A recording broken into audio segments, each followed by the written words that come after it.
Hi, welcome to White Castle Vineyard. I'm Rob Merchant, the owner of White Castle Vineyard, along with my wife. And tonight we're going to be talking to the wonderful man called Clarke, OBE, wine writer, raconteur, and one of the most famous wine writers to come out of the UK. Welcome, Oz. Thank you very much, Rob. The very sight of you there. You look as though you've actually been out in the sun for the last 2 or 3 days.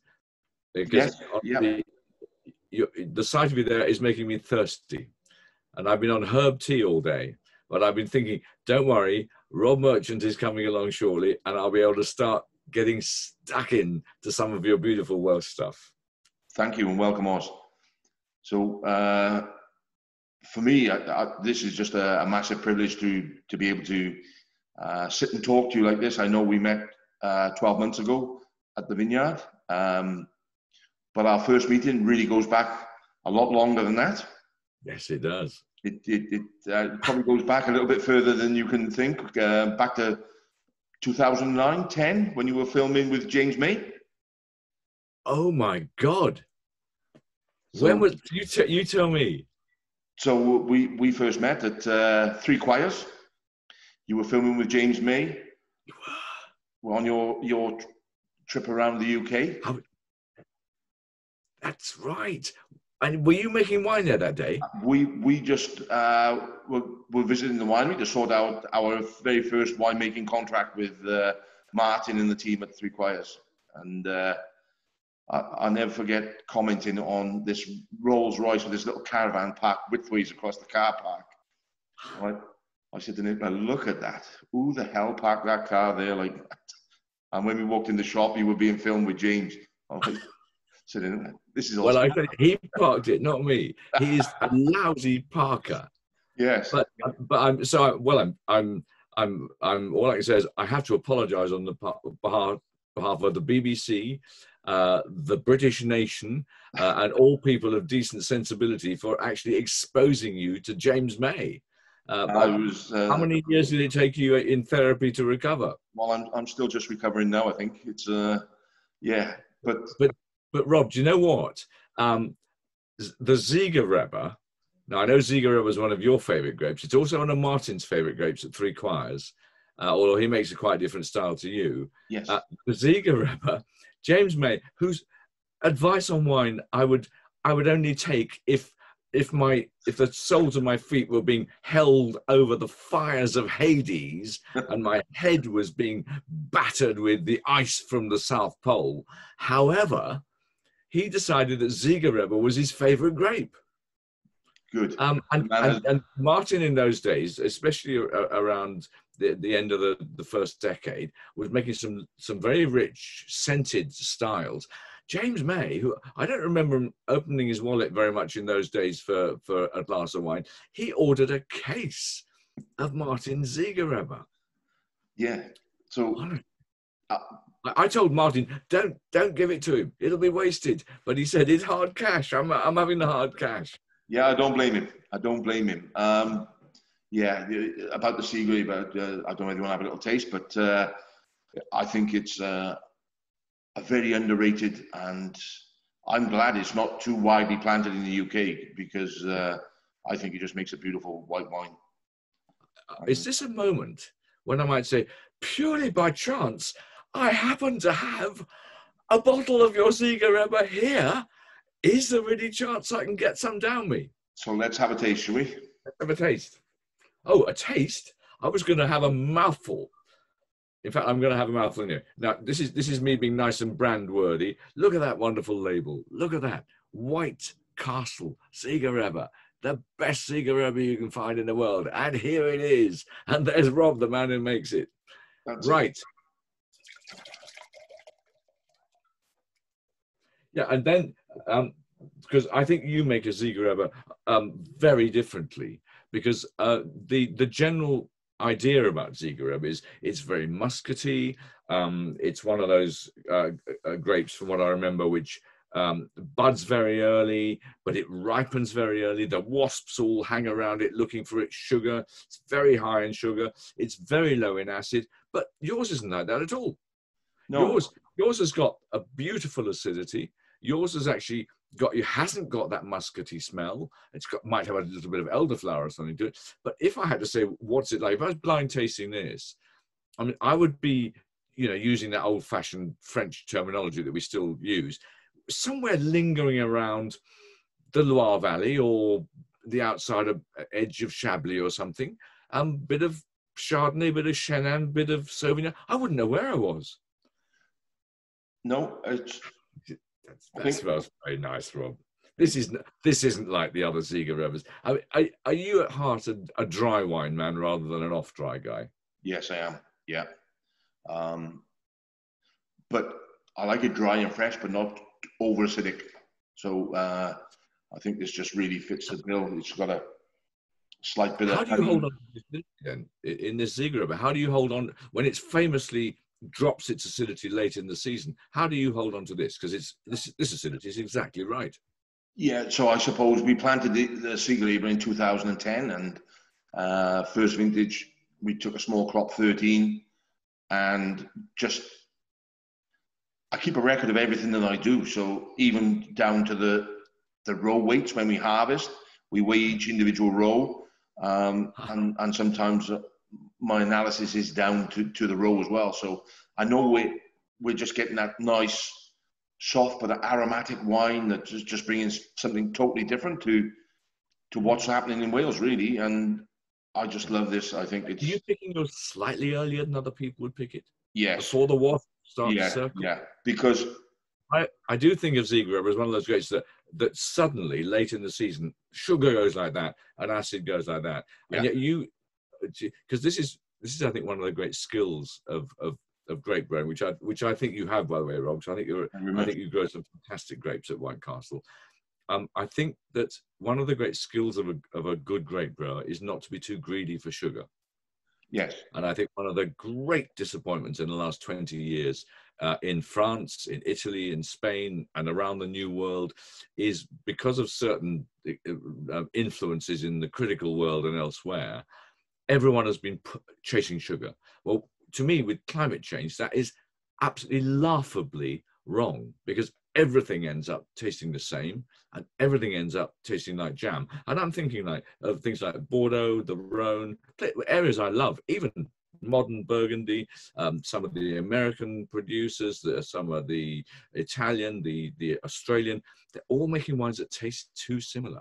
Now, but what I love about this is that you seem to have said, this is Rob Merchant's view of when this Ziga Rever is right, rather than anything I might read in a book, because this tastes to me as though you pulled it off just before it started to lose its acid.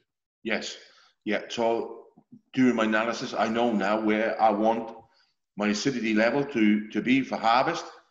And, I get, pretty unbearable to live with around that time, really, because it does make a lovely late harvest.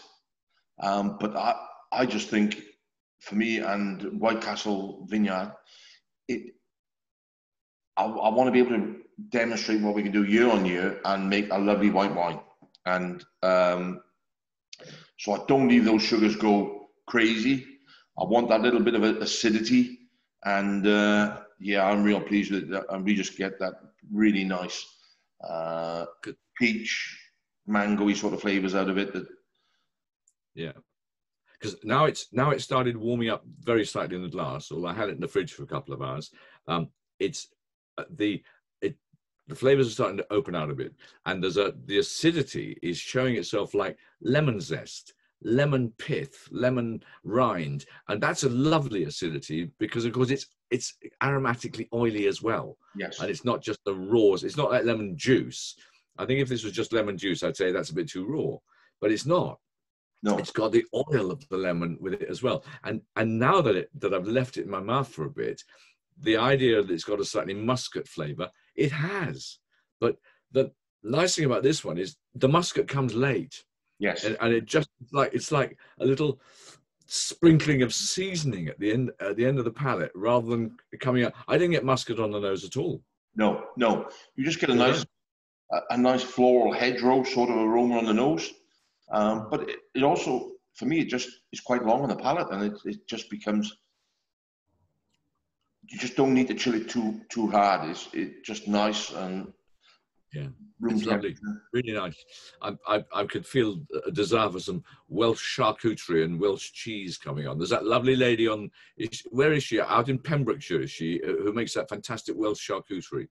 Yes, oh, there's a lovely That's lady. yeah, I've seen her. You come to Three Wine Men several times. Yeah, Ruth. Thank you very much for supporting us, and she comes along as well. Yes, yeah. So that's Ruth the Coombe Farm Charcuterie. She makes some beautiful stuff over there at Pondidowie, just Swansea way. Yeah, it's absolutely beautiful. But yeah, I like this sea grape to go with blue cheese. I think it just pairs with blue cheese absolutely beautifully. And which of the Welsh blue cheeses would you choose? Monlash is my favourite from right up in Anglesey. And then we used to have a beautiful one made. It was called Mouldy Mabel, believe it or not, after the cow. So it was made from Jersey cow's milk, and it was absolutely beautiful. And a few years ago, they had an issue with the creamery, and it's gone out of production for a while. But I'm assured it's coming back. And visitors to our place, once they tasted Mouldy Mabel, they couldn't believe it, to be honest. And also the Jersey fat. I mean, I was delving into some cheese making stuff, and I discovered that the fat molecules of Jersey milk are quite different from the fat molecules of most other cows. Right. Which is why Jersey is my favorite one to drink. Yes. But I don't think I know Jersey, the characteristic it gives to cheese. But maybe that's what I should do with the second half of this summer. Maybe it makes quite a pliable blue cheese they used to. It was absolutely beautiful. So now tell me, Rob, this Seagull was working really well for you. Yes.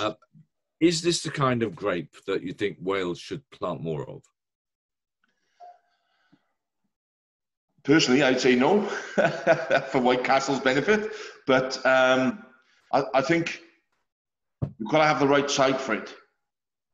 Yeah, it's not an easy grape to grow. It's very much a Pinot Noir sort of style grape to grow.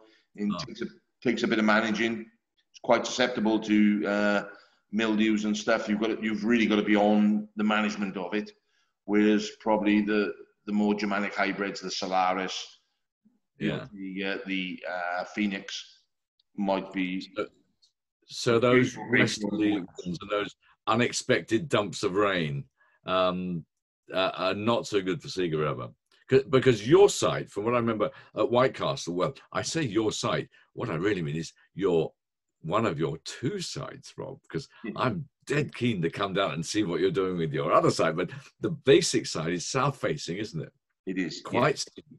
Yeah. And when I walked up it last summer, I could feel the warmth all around me. Yeah. Now, are those sandy clays?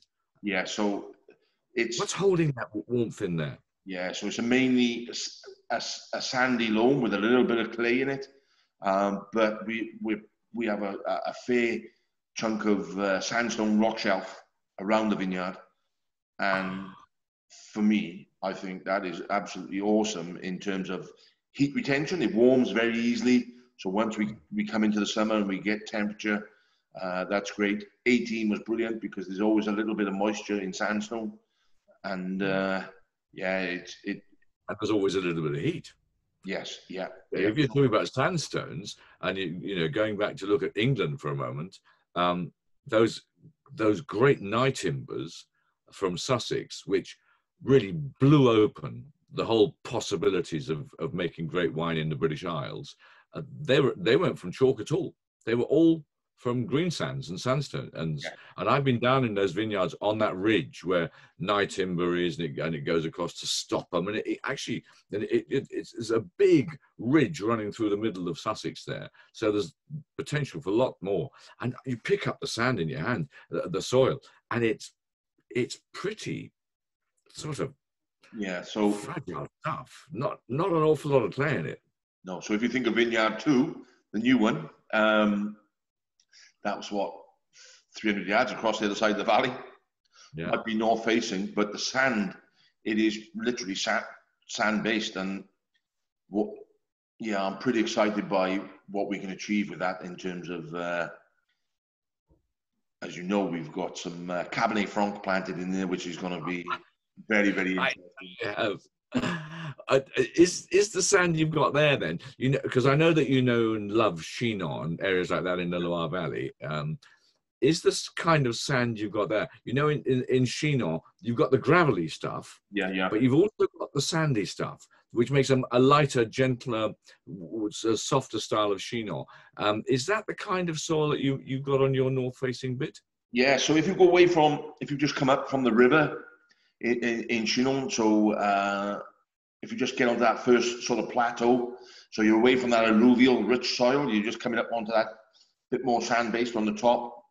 Yes, we're pretty similar to that, really. And well, I tell you, Rob, tell everybody the tale about the weather in Chinon and the weather in. Let me just pronounce it properly. Llanfeddryn. Yes. So you tell us. That's a bit better than Monday night. Yeah. So we're very fortunate in Wales that we have some great support through agriculture from our government, through what they call Farming Connect. And we also have an agricultural research station, sort of mid-Wales west, right on the coast, Ceredigion, Aberystwyth.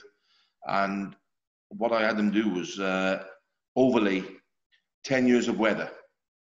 So 2007 to 2017 of Chinon over 1 square kilometre of within our postcode, 1 square kilometre around it. And then we just started looking at how the climate's changing. And then I sat and had a couple of discussions, met a few pepiniers out in and around Angers, Brissac. And then I went and met Matthew Bowdry at Bernard Bowdry and spent some time with him discussing clones and options. And fingers crossed. Went back with my soil analysis and showed them, and they were excited by what we had as well.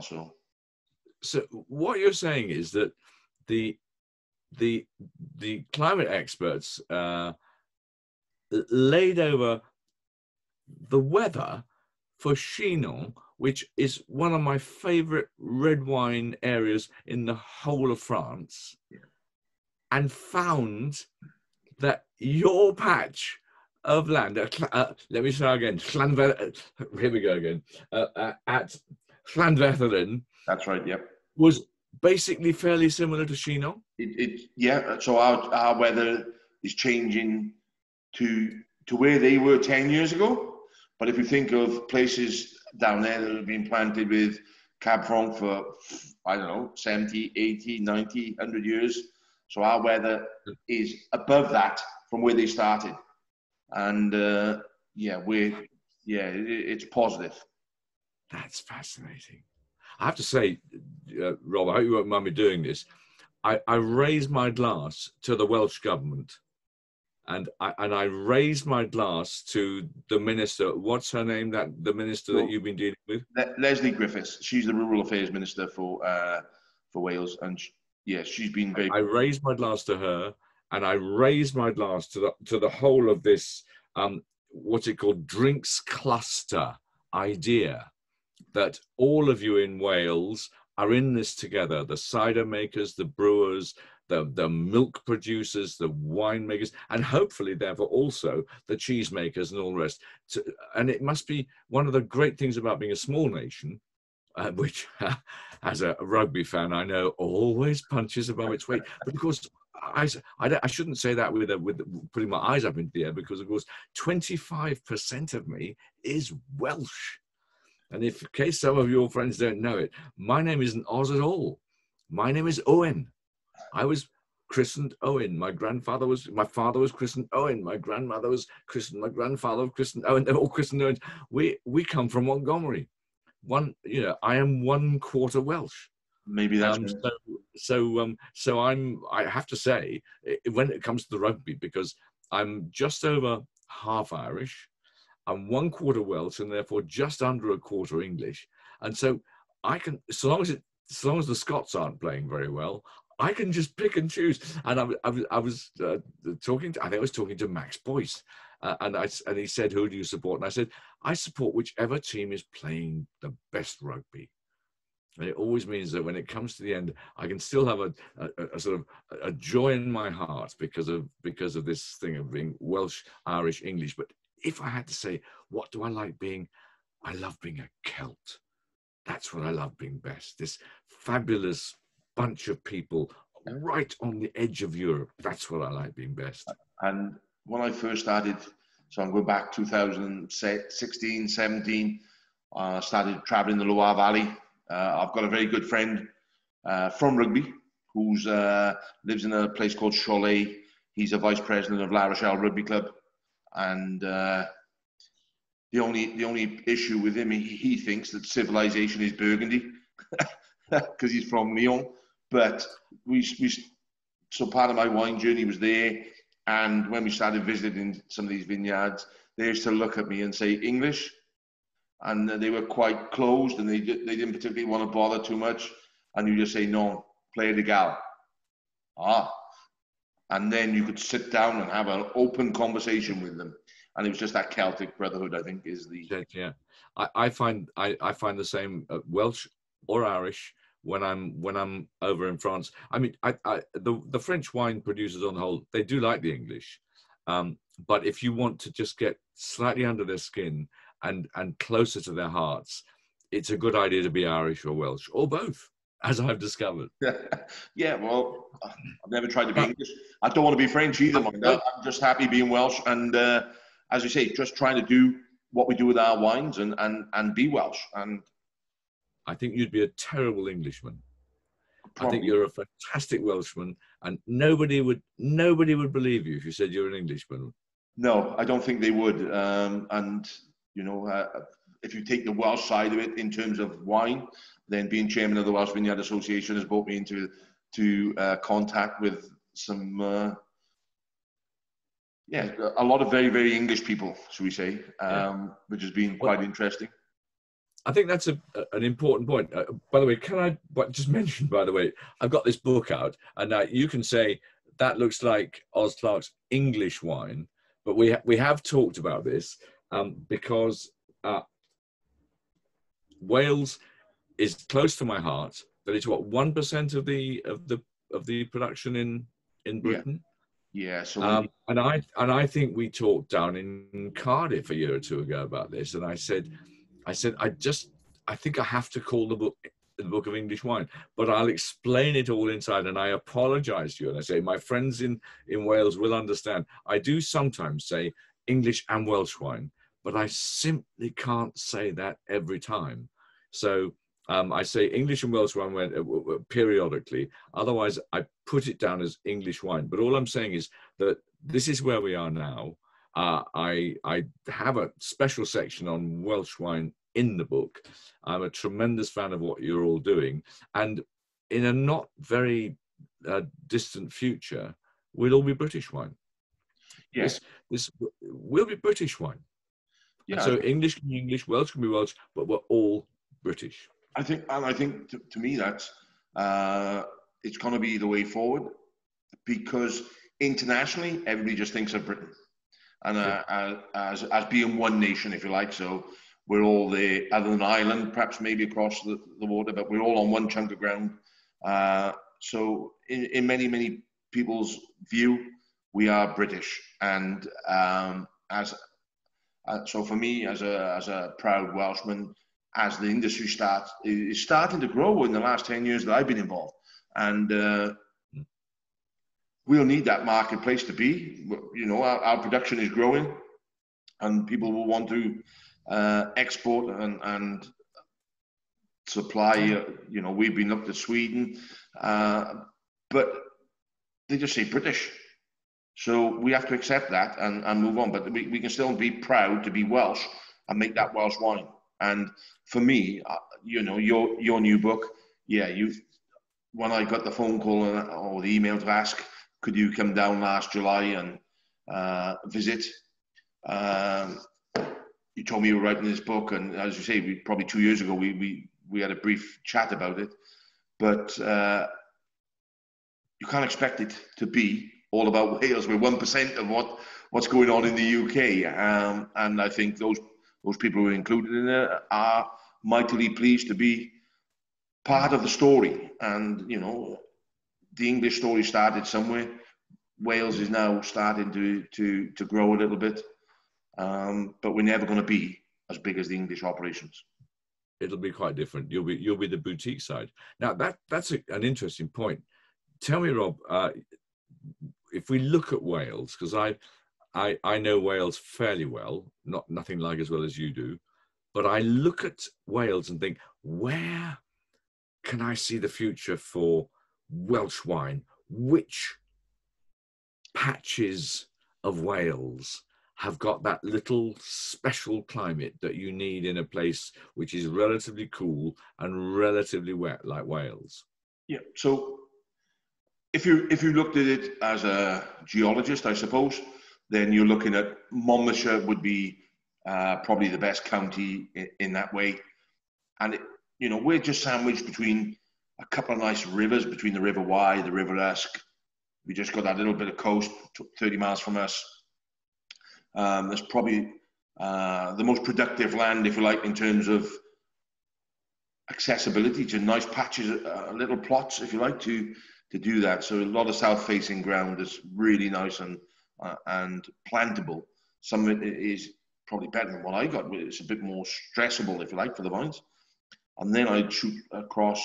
You go right across South Wales then, so you go to Glamorgan or West Glamorgan, the Vale of Glamorgan there, and then you jump a big piece then from Swansea into Pembrokeshire. And then you've got some absolute, you know, when you start thinking of the big flat Nye timbers, when I see Fox and Fox planting 90 acres in a field, and you just looked at it and it was just flat right to the horizon. We have plots of ground like that in Wales, man. When you start going west, and they got some beautiful farm ground west as well, man. And so there's opportunities for everybody, but I think the focus in the moment is small boutique niche wines, and that's where I'm hoping everybody's trying to focus on to do us proud, produce that quality wine. Because I've been poring over my map this week because it's Welsh Wine Week. And there are various little things I've come up with. I mean, firstly, on Cardigan Bay, which I always think, I look at this beautiful crescent, and I think, why isn't this the greatest tourist beach resort in Northern Europe? Well, because it's a bit too wet and a bit too cold. But you do see, is it where the Aeron River comes down? Where Llylliw, sorry, how do I pronounce it? Llylliw. Yep. Llylliw. I said Llylliw, which is about 40% correct, which isn't bad for a chap who's only 25% Welsh. Llylliw. And going down towards, what was it? What did Dylan Thomas call it? Bugger all backwards. Llanrygwb. Is that right? That's it. Yep. Yeah. Which I think he was probably Newquay, wasn't it? Just a few miles across the road. But I thought, how are Llylliw, yep, good, doing it there, because they're making some very nice wines, and you see just a couple of there's a little where two little valleys come in, and I think, yeah, they've probably got just about enough protection there, and the little river is it the Aeron piles down, and you think, okay, I can sort of see that might work. And then I head up, and I know that the geologist said, oh, just south of Aberystwyth, there's other stuff, and I think, well, okay, maybe. And then I come around to me, the areas that make most sense, the Conwy River, which goes pretty much north-south, doesn't it? South-north, from Batwsy Coed up to Conwy. Now, that looks as though there are areas which will be protected and nice. My favourite is the Clwyd River, the Vale of Denbigh, because it's wider and I believe it's sandy, and it's 60 meters, that sort of height, and it's southwest facing, and then you've got the 7 that comes up by Montgomery and down to Newtown, and that piece of the valley, sort of west of Offers Dyke, is south facing. Now, are those 3 areas? I agree with you about Monmouth. Monmouth seems to be one of those places which has always been a bit blessed. I mean, I've a number of times I've stood in Newport and it's pouring with rain, and I bet if I rang you in Abergavenny, you say, oh, it's a bit damp in Abergavenny, it would be fine out at the farm. And that's local climates. Burgundy has them, the Loire has them, everybody has them. And you seem to have quite a few in Monmouth. But what about Montgomery and the Vale of Denbigh and Conwy, for instance, in the north?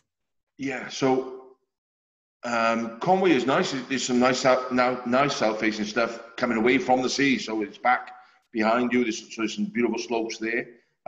Believe it or not, I've done some work, a bit of mentorship with a guy up in a vineyard called Panty. Richard and Wyn Hughes, and he's 10 years in, and the climate's changed a little bit. We're starting to get some good crops from there now, and that's exciting. That's exciting for me, just to be able to share a bit of knowledge and experience the benefit of being south, if you like. So as it's evolving, that's great. You say about Montgomery again, right on the banks of the Severn. There's some beautiful ground there, and then I've just done some mentorship for a girl, Gwen and Rhys Davis. Gwyn Clanny different, up in just on the right hand side of the Vale of Denbigh, and it's up for roofing. So they've just planted 7,000 vines there 12 months ago, and believe it or not, they've planted some Divico, which is Swiss. They put a small planting of that, and I think they put a lot of Solaris in there.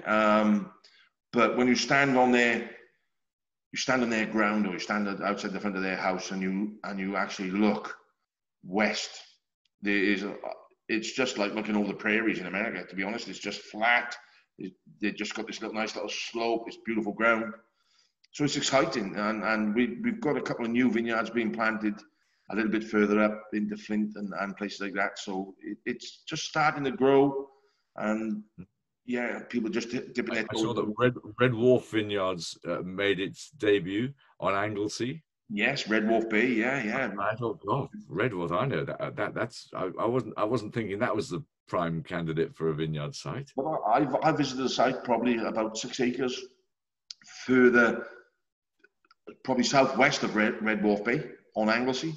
And the trees grow at 90 degrees on most of Anglesey because of the wind.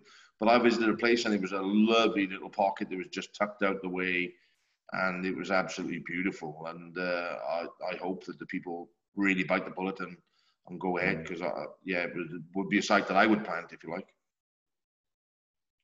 Because I think that's one of the exciting things about Wales, is that it's all a challenge. And you've got to believe in yourself, because it's all these small plots. But the great wines of the world are almost always made in small plots.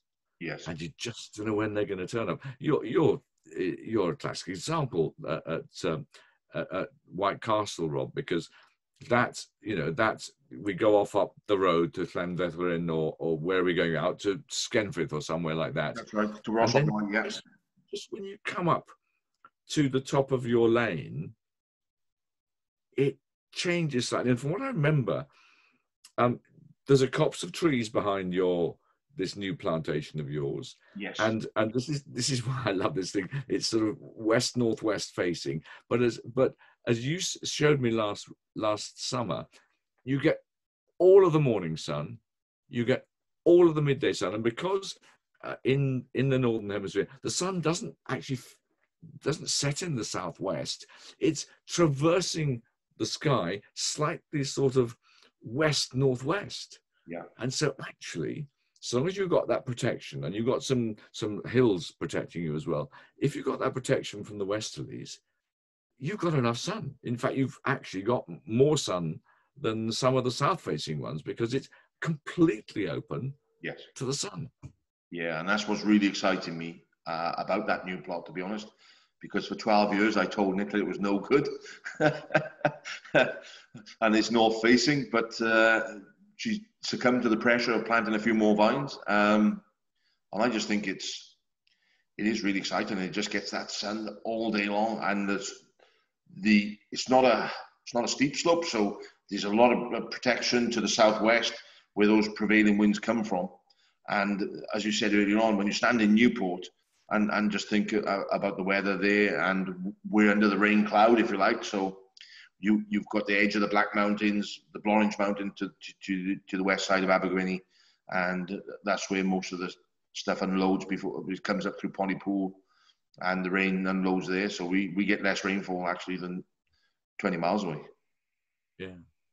I was talking to the fellows in Essex a week or two ago, and they were saying that around Chelmsford and Malden that way, the Blackwater River comes in here, the Crouch River comes in here. There's only a couple of miles of peninsula, but he said they stand on that peninsula, and I've done it with them. You can see the clouds and the drizzle sort of shuffling up the Blackwater. You can see them shuffling up the Crouch, and you're in bright sunshine. And they just said, that's what they call local climate. And it looks to me as though you guys in Wales have got lots of those, only a few discovered so far. I didn't realize that the Vale of Glamorgan, is it the second warmest place in the whole of the British Isles? It is, yeah. But a bit wet. Yeah, it's, if you want to be a farmer, that's the place to grow grass with a bit of moisture. But you've got young Ryan down there at Lanark, and he's doing a cracking job. He's got a beautiful hotel and vineyard there, and again, it's just another great addition to Welsh wine. He's producing some great quality wines, and yeah, it's. And Cowbridge is down there, isn't it? That's right. So he's just on the back. He's between Lantrissant and Cowbridge, just off the M4 there. So right by the Vale, Hotel. I had a girlfriend from Cowbridge once. I'm not sure you want to know about this. No, I just say it now. I had a girlfriend once from Cowbridge. She was very nice. End of story. Let's try some red wine. When was it? A year or two ago. Thank you, Rob. No, I mean that's the one lady from Cowbridge. I used to also drink a Llantrisant, and the reason was because the opening times were different in Llantrisant because it was a market town. And in Cardiff, when I was an actor, we used to play the new theatre at Cardiff, and we couldn't get a drink in the middle of the afternoon, but we could at Llantrisant because it had a late lunchtime closing. Yes. Oh, it was 4 or 5 o'clock in the afternoon because it was a market town. Yeah. I very nearly got a girlfriend in Llantrisant as well, but she went and married a policeman in Tony Pandy, which was probably the best thing for her. Yeah, it's. Yeah, we have those little intricacies in Wales, or we did have. It's a bit more liberal. Called girlfriends? Or are you talking about licensing hours, or talking about both? Gorgeous girls? Nicholas sat the other side of the room, so I better be careful. I'm talking about gorgeous Welsh girls. You're talking about licensing hours. That's because I know which I'm talking about. Let's have a look at this. So this is your regent. Yep. I know that the Germans call it Regent, and they said, well, they invented it, so they can call it what they like. But my feeling is, well, yeah, you may have invented it, but we have to actually talk about it. So we'll call it Regent. Yeah. And so just look at that colour, fellas. That's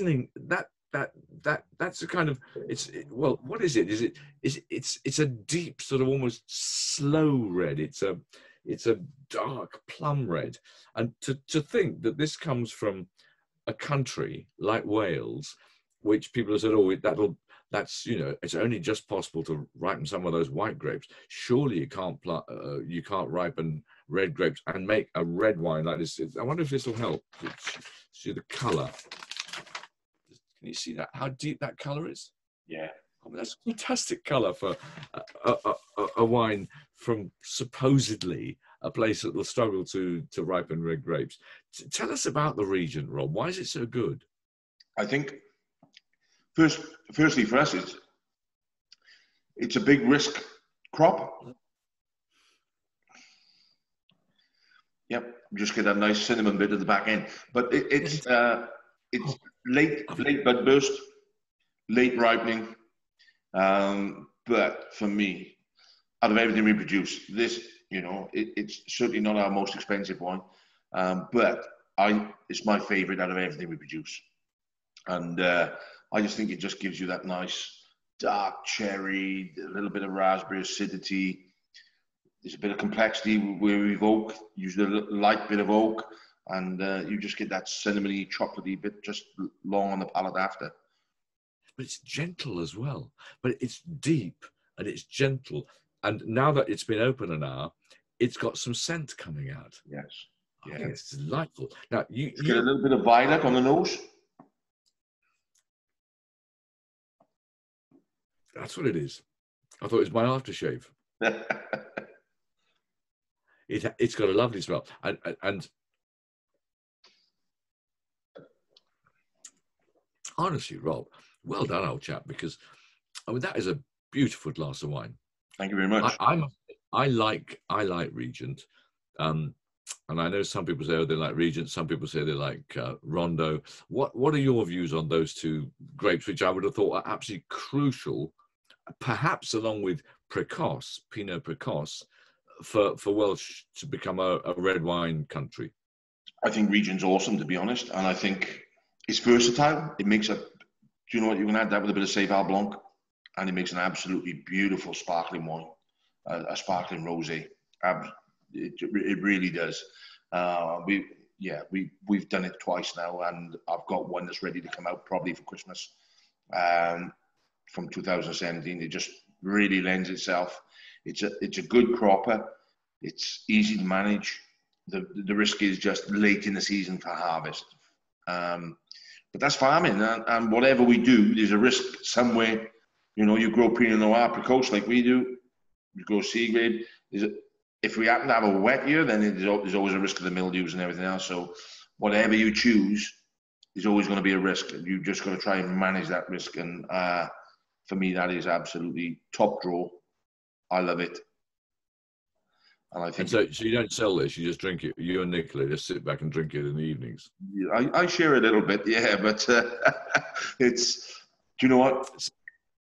I'll take you back, and I'll tell you a quick story to the second time we met. And that was at the Three Wine Men in 2013, I think it was, in Cardiff. And in the depths of the stadium. Yeah, no, we were right in the city centre, in that hotel, right in the city centre. We were in that, that's right, where everything was in different rooms. Yes. I remember that. Yeah. We were I was doing some stuff with ND John, is that right? A wine merchant? Yeah, ND John, he's down Swansea way. Swansea way, was it? Mumbles or something? Yes, that's right, yeah. So I'll never forget you coming and tasting, and you tasted, and I had, I think it was the 2012 Regent, and you said, you had a bit of a taste, and you went away and you came back to me and you said, excuse me, what was in that wine? And I said, Regent. And you said, what else? I said, nothing. And you shook my hand and you said, you are doing the right thing. Don't mix it with Rondo, or don't blend it with anything. It just on its own is right. And we've stuck to that, and we've tried to refine it as we've become more experienced in what we're doing. And right now, I'm real chuffed with what we got, to be honest. It's that evolution. And honestly, I'm just looking at the colour again. That beautiful, deep cherry red. Yeah. Now, is this the 18 or the 17 we got? 17. This is 17. 17. So you got the 18 to come. This is coming up to 3 years old. Yeah, we probably won't have, just beginning to open out. We probably won't have some 18 because that's gone into sparkling, to be honest. We've done some sparkling rosé with that, so we probably won't get an 18 Regent. But will you get 19? A 19? Oh yeah, that's in oak, sat there at the minute, doing its bit. I just stay away from new oak. Just use some old stuff and just get that nice softness. And have you built up a little stash of old barrels with Martin? Yeah. So yeah. Do you have your own barrels that are kept just for you? Yeah, because I don't rush anything. So we ferment everything separately in stainless steel, and then as and when the barrels that we regularly use become available, we'll put some wine into them. So they're basically my barrels. We keep them. If we empty one, we fill it, and it's just our stuff. And it's taken on Martin. We've worked with Martin now since our first vintage in 2011. We have some real in-depth conversations about what we're trying to achieve. If you think of our fortified, he looked at me and he just said no. But in 2014, I convinced him that was a way to go. So we're learning each other's intricacies and what we expect from our wines. And as you said earlier on, ours are so different. Our C grape is so different to their C grape. And yeah, it's a great. I love the working relationship, if you like, in terms of what Martin brings to our business. Now, tell me a little bit about what Rondo and what Pinot Precoce can deliver for Wales. Oh, I think personally for me, Pinot Precoce is an awesome grape. It just ripens early. We're probably 3 weeks ahead of traditional Pinot in the UK in terms of ripening. It gives you massive flexibility. It makes a beautiful rosé. You can put it into a bit of sparkling rosé. But for me, if it's good, then it's just going straight into red wine, to be honest. And much to Nicola's disgust sometimes, we went for a few years without producing a rosé because I feel if it's good enough for red wine, that's where it needs to be. Don't waste it in rosé, to be honest. I think the Precoce is great. And just remind me, Rob, when I was down last summer, did we open a bottle of 2012 Precoce? Yeah, we did. I just thought was one of the best, loveliest, mature red wines, Burgundian, tasting like Burgundy that I'd had for absolutely ages. Was that Precoce? Yeah, it was a Precoce, 100% Precoce. It does, and I suppose that's the exciting part of where we are at the moment in Wales, or in the UK, Britain, call it British. There's not a great record, if you like, of aged red wines. And we've got 2011, 12, 13, I've got probably 3 red wines across the range every year. And it's just amazed me. And when you came down, you convinced me to open my stash, if you like. And I don't do it very often. I've probably only taken 1 bottle out since 2011 out of the stash. And it really whet my appetite. And I'm very honored, Rob, and I know where you live, so watch it. We have some good guard dogs. They won't keep me away. Now, tell me, what about Rondo? Because I know that you've made I've tasted several very good Rondos from you as well. Is that an earlier ripening grape than Regent?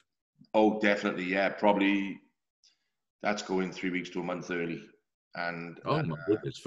And yet it's got that really dark. It's a red flesh grape, isn't it? It's even dark. It's even darker than the Regent. I think that's more of a challenge to the winemaker because if you're not careful with the skin contact, it can become quite earthy, quite a little bit of tannin in it, probably a bit too much. If you have to, you have to be very careful for the length of time you leave it with the skins, to be honest. But I love Rondo as it's probably the heaviest weight wine that we can produce. And I've had a few people liken it to a few Bordeaux style wines. I've got one that's due to come out. Go on. Oh, right. Is the secret with Rondo? Don't try too hard. Yeah, don't overdo the job. Because you got that. You just press a ripe Rondo grape, and you just got that lovely purpley Victoria plum sort of color. It's not purple, but you just get them tinges almost like an oil slick sometimes, the colour out of it. And it's so interesting. And then, yeah, if your winemaker's worth his salt, then don't over leave the juice with the skins. And again, we use a bit of oaking now as nothing new, just some older barrels. And I think it's great. And it's quite interesting that 2018, we had a big crop, as everybody did in the UK. But I tried it in varying different age barrels, and it just wasn't doing what I wanted it to do. There was nothing wrong with it. It was a good wine, and Martin was saying to me, we should be bottling this. And I'm saying, no, it's not there. It's not what I want. And back in March, we sat, and 2019, we had a small crop. We only had 600 kilos. So, 500 litres of juice. And I said, well, let's just try a bit. So we measured it out, and I blended the 19 into the 18.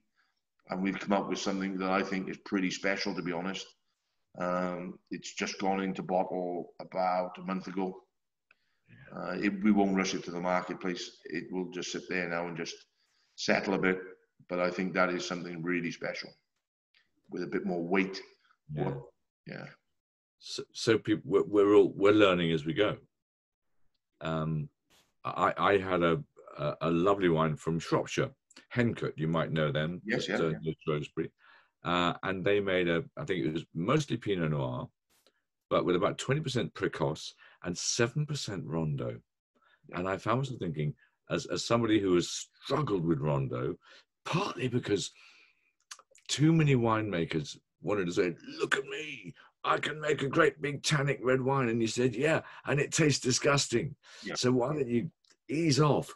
But I thought, as a blender, with some of the rather pale Pinot Noirs that we've got in this country, if you can persuade those Pinot Noir purists to allow something else in, they'd make much better wine. Yeah.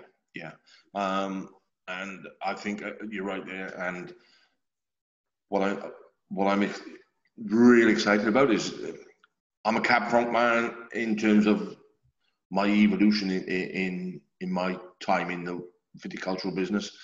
I've grown to like that a lot, and I think Cab Franc blended with a bit of Rondo wine is going to start bringing us something very interesting.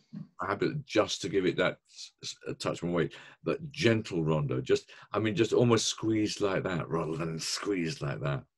Yeah, that free run juice, almost like what you're thinking about of making a sparkling wine is just the weight of the grapes, just pushing out that juice and just keeping that separate, fermenting it, treating it with love and respect, and then bringing a nice bit of Cab Franc into that. If we can ripen that's going to be, that's so exciting. It's and they'll be able to do that in the north as well, will they? Around Conwy and the Clwyd Valley and Vale of Denby. I think the Vale of Denby might just be as far north. If you start going northwest, then Cab Franc is not going to come there just for a few years yet. Yeah. But the Rondo, certainly. Yeah. And then it's down to winemakers. And I think it's not just accepting what the winemaker tells you. It's having your own ideas and views and creating that working relationship and that vision of where you want to be in 5 or 6, 10 years time. So where will we be in Wales in 5 to 10 years time? I think certainly the interest that's coming, hopefully the support that's coming from Welsh government in terms of the encouragement to develop the growth of the industry, because Wales is renowned for sheep and beef, and that red meat production is on the decline. So what else are they going to do? And not all farmers are renowned as not being great marketing people for, you think of Welsh lamb as an absolutely awesome product, but it's not very well marketed. We now got HCC, which is Hibisid Cymru, that are doing a great job. So it may be where it's just contract growers, and a farmer doesn't want to create his own brand, you know. So I think there's some great opportunities coming in the next 10 years. We produce about 110,000 bottles on an average year now in Wales. It was probably about 70,000 when we started our first vintage in 2011. Yeah, we could be up in 10 years, the 250 mark, just for Wales alone. So steady growth rather than the slightly worryingly exponential growth that you get in southern England. Yeah. And for me, as the present chairman, I'd rather see that slow, steady growth, but no damage to the brand or brand Wales, if you like, in terms of wine outwardly to everybody else. You know, we've thankfully taken that step away from the vinegar. Sell it once and never sell it again. People are focusing on that quality, and as long as we keep that as the driver, quality has to be where we are. And if people I know this is a tough summer for all of us, but how is wine tourism going to be important for Wales? That's massive. That is massive.